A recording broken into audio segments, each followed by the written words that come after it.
All right, I'm here with Dr. Stillman, and one of the things that we get asked all the time.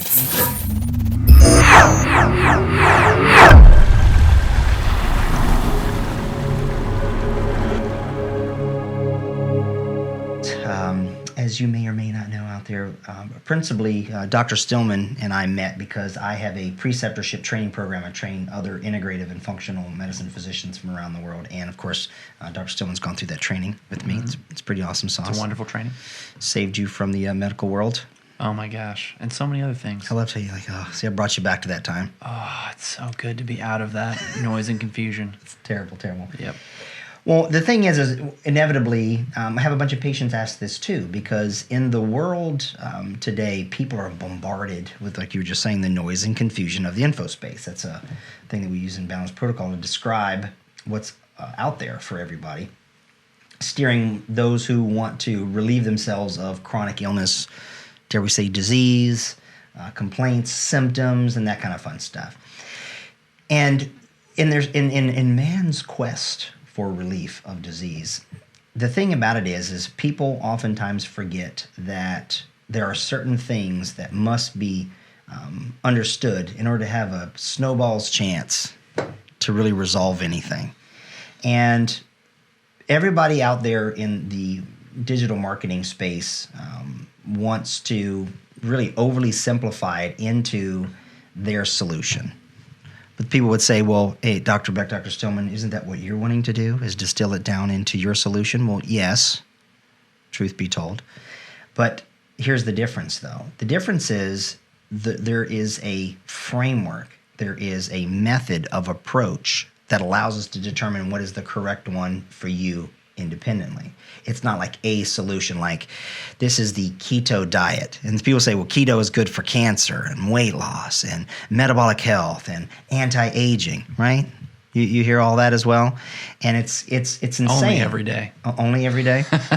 But then there's even this weird couple out there who said they have the perfect diet. It's the perfect diet. Wow. Yes. There's this word, it's called hubris. Yes, hubris, that's right. Most people are drunk on that cocktail, the hubris. And you know what cracks me up about the people who are getting, well, this diet's better, that diet's better. It's like, for who? Yeah, for who? You going to tell me that the Inuit in Nunavik should eat the same as the well, you're a Homo sapien. Sub-Saharan Africa? That's it. Completely different environment. Different race, different genetics, different everything.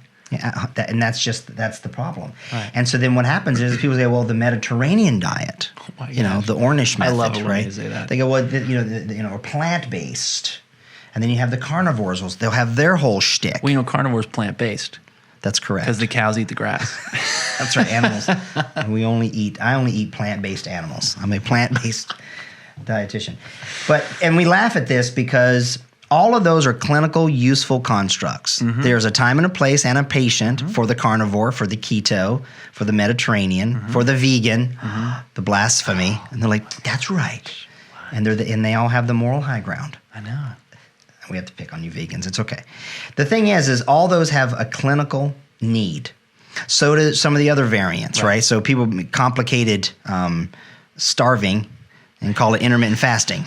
Okay, so intermittent fasting has a place, and well, what about fasting? And there's all these things, and so one of the things that we like to talk about, and we've done it many other times, but I figured today we would kind of parlay into some things off of this, is we understand that all of those constructs dietarily, they do exist, and they have a place clinically in the scheme of all totality. We get that, and one of the things we like to do is teach patients how to critically think. And the first thing is how do we know or seek to understand which of those dietary constructs or health protocol or exercise regimen is right for you or for me. Right. That's not what just in general, but today. Yeah. Right now, where you're at. Because it changes. It's dynamic. You got it. So, like, for instance, my background in undergrad stuff was, at Old Dominion University. There's sports medicine, exercise physiology. And oh my gosh, you can ask any personal trainer. Some people are like, oh, no, it's HIIT training. Oh, no, you need periodization. Yeah. And then some people say, it's this, that. There's even in physical training, there is all these different techniques of literally picking up weight and setting it down. Right. Okay. Lifting the heavy thing. Okay, so do we go 1 rep and then rest, and then 2 reps and rest? There's all these different ways of doing the same movements. Bicep curls, bench presses, crunches, and then you've got all these exercise regimens. So they all have a place, and they're fun. So it's not a battle of which one is the best, because a lot of people do that. Like they'll Google stuff, the best rowing machine, the best plant-based protein. The best, whatever, the best, blah, blah, blah. Because people ask us that all the time. Do you get that a lot too? A lot. What's the best? Yes. And then insert blankety blank. Yep. Right? And the answer we always do is, I don't know. And it's frustrating for the clinicians that come and train with me because you guys come from a world to where your whole existence is, what's the word I'm looking for? The protocols, the algorithms, the guidelines are not tailored to the N of 1. They're tailored to the gross population. That's it. And the disease state. So in other words, it all hinges upon the diagnosis. You go to the doctor to be told that you have X, Y, Z. Yep. Okay? And then now you both go after what that is with what the mechanism is. So they're like, oh, well, you're having these problems and so forth and so on. And well, you have hypercholesterolemia or high cholesterol. And then, okay, so then that's your diagnosis. There's a code. There's the International Diagnostic Code, an ICD-10 for it. And then now you have that. And then now you go, well, and when you have that, we give you these drugs. Is that what medicine really is? That's effectively it. That's effectively it. In the other realm and space, I see that in the functional medicine world all the time too. That's so true. You have autoimmune disease. So therefore, you need to eat an autoimmune paleo diet. Or then you need to take this, you have a problem with your thyroid, so then now you need thyroid support. Or you need, there's a doctor out there, I'm not a big fan of hers, and I've watched her as of late, and you'll see it come out a little bit later. I think her name rhymes with Kate. But the thing is, it's breast implant support supplement. No kidding. She's really overly done plastic surgery. It's terrible. But her whole thing is she wanted to carve out a niche. And she's obviously, it's a lot of that stuff. And I'm just using this in a compare and contrast. So then now she came up with a clever idea of selling ladies a supplement that is for those of them who have breast implants. As if every woman's breast implant is the same and everything in your biochemistry is the same. And now you begin to treat the post-surgical, which I'm all for. I mean, don't get me wrong. Yeah, we want to support people after surgery. Yeah, to heal. Some people are like, oh, Dr. Beck, you should never encourage women to put things foreign in their bodies. There's time and place for everything. That's the silliest thing ever. So, but at the same time, I'm not going to say, hey, well, here's a dietary supplement for breast implant support. No. Okay, so they do it with supplements. They do it on the nutraceutical side. They do it on the functional medicine side, the wellness shameless. side. It's really bad, Or here's eye support. I love that. Okay, or here's thyroid support. It's cute. I get where they're coming from. I think it's diabolical. We can call it cute. Some of them, they're being cute. It's because their level of thinking has not risen to that of thinking, well, everybody's eyes are different. That's right. And I actually, you're a little bit further away from them than I am. I remember when I thought, oh, man, well, look at these patients with, age-related macular degeneration. They're low in X, Y, Z, MNOP nutrients. Why don't we just put them all in a pill, throw it down the hatch, problem solved. That's it. But it's such a inelegant, inexact, and where you really see it fall apart is when you actually start testing people's nutrient levels, and then you realize, oh, you're feeling sick because your selenium level's 300 and it's supposed to be 150. Right. And then you realize the harm that all these shotgun approaches are having to people, and it starts to make sense of, wow, that's why all these people over all these years have had all these idiosyncratic reactions that I couldn't figure out to all this stuff that I heard was good for them. That's right. And that's what happens in not understanding the concept that we're talking about right now is Balance Protocols Tenet 101, first one, is that every patient is a category of one. And I came up with that moniker, that copyright statement, you're a category of one, because it really is the first lesson I needed to really have patients understand is that I'm not going to treat your disease or some other doctor's diagnosis. I'm not going to treat symptoms. We need to do is figure out why you have arrived, what road you took to this destination?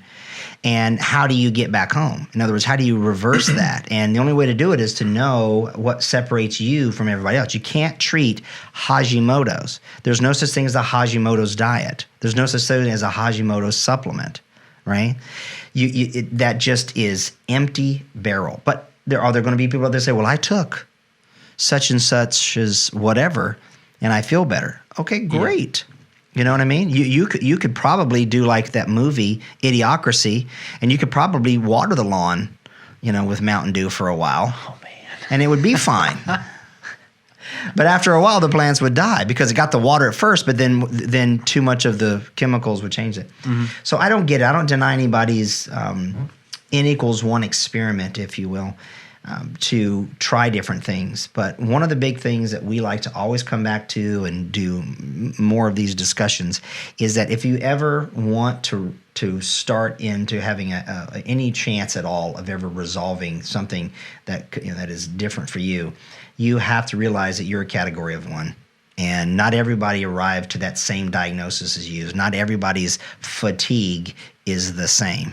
Not everybody's migraines are the same. Not everybody's PCOS is the same. Not everybody's eczema is the same. And like you could take any particular disease and realize that everybody came to it a different way. Because one of the things, if we're really honest with ourselves, is we've also known that we've heard or talked to other people that have had the same complaint as us. And I talk in that person. I've never had any health complaint my entire life, which is totally true. So not to be cocky about it, but it's true. The thing is that you go, well, I tried that for my insert disease here, and it didn't work for me. Proves our point, doesn't it not? Absolutely. I mean, that's just it. Like, well, my neighbor said, well, if you have migraines, stand in the corner upside down and drink sugar-free lemonade. Yeah. And then, it worked for me. And here you are upside down drinking, sugar-free lemonade, and you still have migraines. And that's not the craziest thing our patients have confessed to doing. No. Not at all. Okay. So it does. That's a video for another day. That's a video for another day. So in other words, that's the thing we want to let everybody know. Don't live vicariously through other people's health history. Mm-hmm. Okay. You are a category of 1, and the quest is always to find what separates you from everybody else. And not to be self-aggrandizing, but balanced protocol is the only method that I know out there that does that. That really says that has to be the first thing in the beginning. And then once you do know, we can go on here and we'll do another video on talking about order of operations, doing the right thing in the right order. But never forget or lose sight of the fact that you're a category of 1. If anybody out there is ever giving health advice, I don't care if it's on Reddit or TikTok or Snapchat or YouTube or a blog or the summits. If ever you want to know where there's noise and confusion, take the disease name and go summit. No kidding, right? The gluten summit. And this gets back to the way that, people create their career out of a problem, and then they don't have an incentive to solve the problem. Right. It's why, when you look at how much money has been poured into, say, cancer research, well, what's been produced from that? Yeah. Lots of extremely expensive treatments for cancer, many of which don't cure it, but that people end up on for long periods of time. It's an extremely profitable industry, but we aren't reducing cancer rates. We're not reducing or improving, in many cases, cancer morbidity, mortality at all. No. But, and they're not concentrated at all like we are on preventing disease.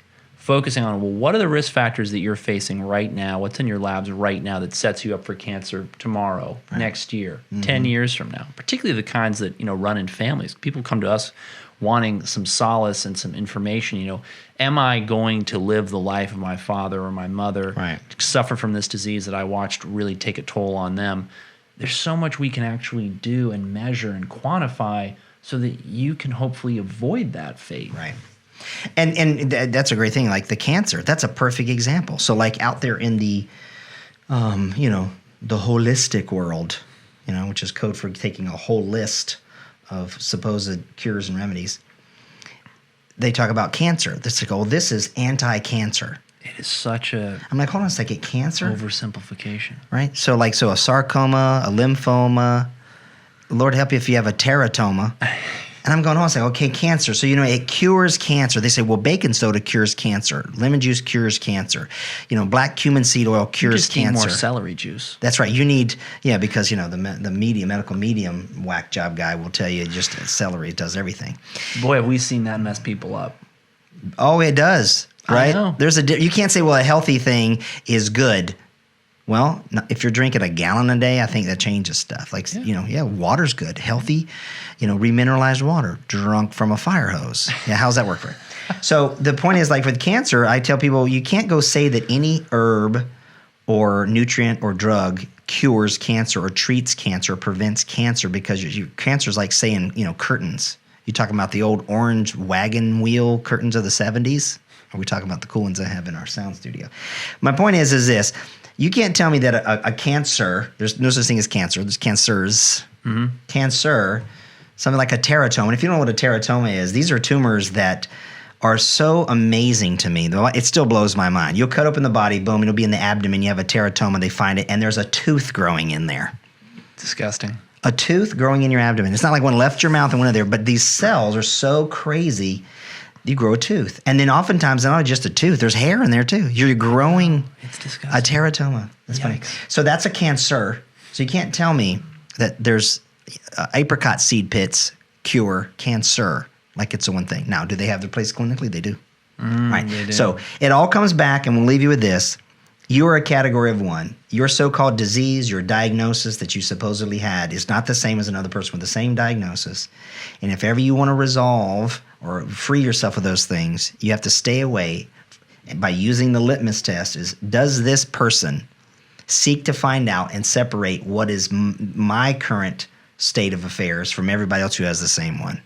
And what am I going to do specifically different across a large swath of systems biology? And there are 4 factors of balanced protocol: environment, lifestyle, mindset, and nutrition, to help me find what's out of balance and what do we have to add and remove in those. That's what we wanted to cover in today's little video. So that's our message. Never forget that you're a category 1.